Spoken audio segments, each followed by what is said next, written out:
అంటే మీరు ఇంతకుముందు చెప్పడం జరిగింది, అంటే నేను కానిస్టేబుల్గా ఉన్నప్పుడు సో డ్రెస్ ఇట్లా చించేసి వద్దురా బాబు ఈ జాబ్ అని చెప్పేసి అనుకున్నాను.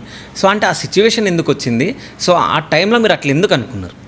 యా, ఎందుకనంటే మనకి తెట్టు అని ఉంటుంది. నేను పనిచేసి గుడ్లూరు పోలీస్ స్టేషన్ లిమిట్స్. తెట్టు అక్కడ ఉర్సు మహోత్సవాలు అని జరుగుతాయి. తిరణాల అంటారు మామూలుగా, తెట్టు తిరణాలు. అయితే అక్కడ తిరణాలు జరిగేటప్పుడు వరుసగా 3 days ప్రిపరేషన్కి దీనికి సంబంధించి ఆ తెట్టు ప్రిపరేషన్, తిరణాలకు సంబంధించిన ప్రిపరేషన్స్. తర్వాత నేను కోర్టులో సమన్స్ సర్వ్ చేసేవాడు. ఆ సమన్స్ సర్వ్ చేయటము.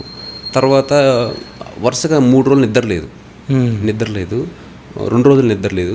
3వ రోజు ఏంటంటే కావలి అని ఒక నియర్ బై టౌన్, అక్కడికి వెళ్ళేసి ఫైర్ ఇంజన్కి తీసుకొచ్చి తిరణాల దగ్గర పెట్టాలని చెప్పేసి రిక్వెస్ట్ అనమాట.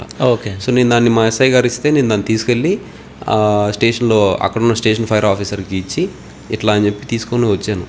వచ్చిన తర్వాత వెంటనే నువ్వేం చేసావు, 2-3 రోజులు స్టేషన్లో కనిపించలేదు అని చెప్పేసి అప్పుడున్న రైటర్ గారు అన్నారు. సార్ నేను ఎక్కడికి వెళ్ళి అంటే ఏమో అబ్బాయి కొత్త కుర్రోళ్ళు అందరూ మీరు ఎట్లా పడితే అట్లా బిహేవ్ చేస్తారు అని చెప్పి అన్నారు.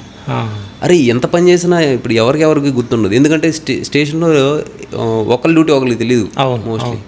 అండ్ రైటర్లు వీళ్ళు ఏంటంటే వాళ్ళంతా సూపర్వైజ్ చేస్తుంటారు, కానీ సబ్ ఇన్స్పెక్టరు కొంత సూపర్విజన్ ఒకరిని ఇంకా అసైన్ చేయటం ఇటువంటివి జరుగుతూ ఉంటాయి.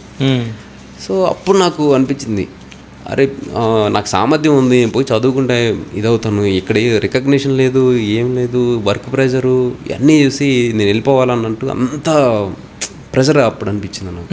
అట్లా